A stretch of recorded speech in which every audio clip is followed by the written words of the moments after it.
Hello, my name is Tracy Rollins and I'm a First Place Bible Study leader here in Phoenix, Arizona, and today I'm going to talk to you about how to calculate a food exchange on the First Place program. One of my favorite tools in the First Place program is called the Commitment Record. This is where I tally up all of the food that I've eaten any given day, and what I find very useful in the Commitment Record is on the back of the Food Commitment Record, it has all of the different food groups as well as the number of carbohydrates, proteins, fats, and calories in each exchange. Two of the products that we're going to use today in our demonstration are the 100 calorie pack shortbread cookies made by Nabisco and the StarKist Chunk Light Tuna. If you're a little bit nervous about calculating exchanges, you can certainly go to the store and pick up some of the frozen food items that they have in their display cases. The Healthy Choice and Lean Cuisine generally do have the exchanges on the back. If you purchased a Healthy Choice meal, if you turn the box over to the back, you will see the daily exchanges per serving. In this example, we have 1.5 starch, 1 vegetable, and 1 lean meat. Those are our 3 exchanges for this Healthy Choice meal. Incidentally, this Healthy Choice meal is the glazed chicken. On the back of the Commitment Record is a list of all the different food groups and the amount of carbohydrates, proteins, fats, and calories in each exchange. So if you're looking at, let's say, the lean meat category, which counts as 1 meat is equal to 7 grams of protein, 3 grams of fat, and 55 calories. Remember, all of these are approximate. If you're looking at the bread starch category, 1 bread exchange is equal to 15 carbohydrates, 3 grams of protein, a little bit of fat, and 80 calories. So now you can kind of get a feel for what 1 exchange is. So now we're going to do the calculations for the 100 calorie Nabisco cookies. The first thing we want to notice is the list of ingredients. So if we're looking at the list of ingredients, we will see that the first thing that they put on there is enriched flour. Enriched flour is just another name for bread, essentially. So anytime you see the word flour, you know your item probably has a carbohydrate in it, or at least a bread exchange. So now back to the nutritional panel, we can see that our 100 calorie Nabisco product has 100 calories, which it should, as it is called the 100 calorie pack. 3 grams of fat, 1 gram of protein, and 16 carbohydrates. So now let's calculate our exchanges for this product. On our notepad, I have put down that we are doing the 100 calorie cookies. It has 16 carbs, 1 protein, 3 fat, and 100 calories. Because it was so high in flour, as it was the first ingredient, then we are going to try and see if there is at least 1 bread exchange in this item. 1 bread exchange, according to the back of our Commitment Record, is 15 carbohydrates, 3 proteins, trace amount of fat, and 80 calories. So simply do very easy subtraction, and we will find out that now we have 1 carb left, minus 2 proteins, that's okay, 3 fats still left, and 20 calories. So we have used up 1 bread exchange. Because we are so high in fat, we are very close to having 1 fat exchange.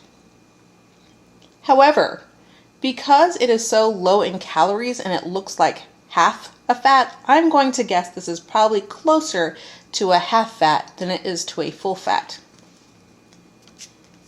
So a half a fat is equal to 2.5 fats and 22.5 calories. And all I did to get those numbers was just divide the fat by 2. Because typically a fat is 5 and 45 there. So now I'm just going to do, again, my simple subtraction. and I pretty much have taken care of all of my calories. There is a little bit of fat left, but I'm not worried because my bread exchange has a trace amount of fat, and I am pretty sure that a trace amount of fat is about half.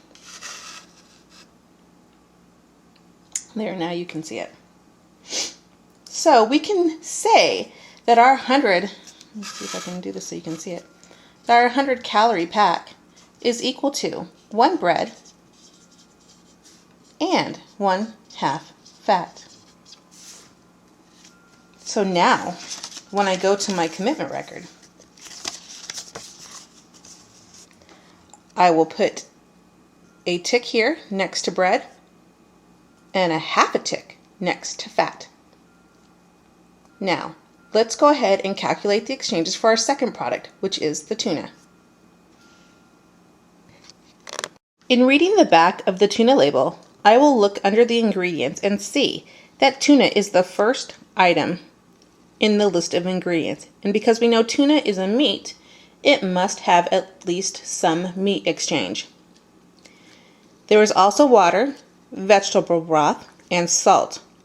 I don't see anything that would indicate that there are carbohydrates in this item, nor do I see anything that would indicate there's a high amount of fat.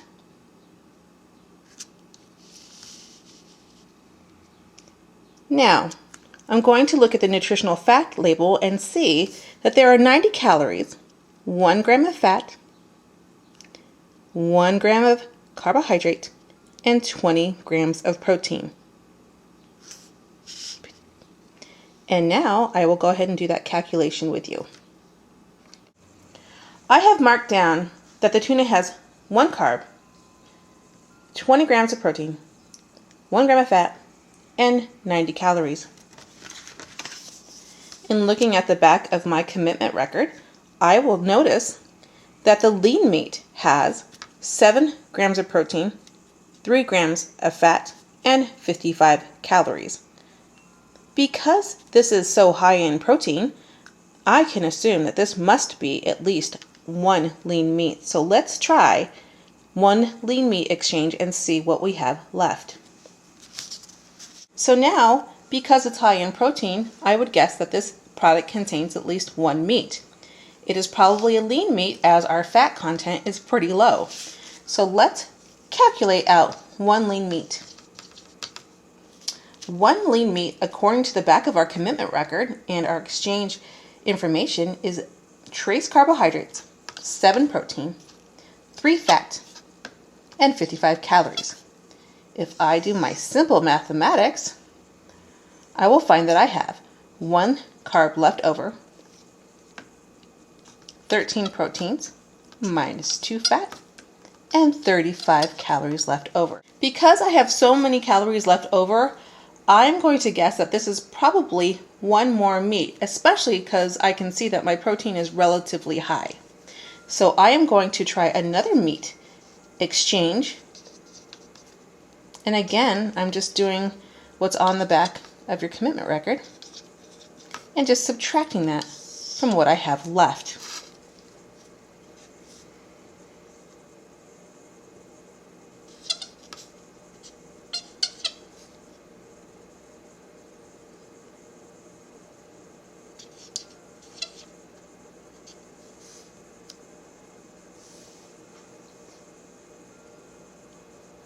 So now I have taken care of all of my exchanges, and I could safely say that this is 2 meats. So we can say that the tuna is equal to 2 meats. You may be questioning why I have so many calories here that I have gone over. And you may say, well, this could be a half a meat. And yes, it could be half a meat, but it's probably not because my protein is so high and I still haven't accounted for all of that. But I have accounted for all of my calories, and therefore I can safely say that this is most likely 2 meats. Because we're talking about approximations, you don't have to be perfect in this program. Just do the best you can when you're doing your calculations. So now you know how to calculate a food exchange, and you should be very successful in this program. I wish you the best of luck. Until next time.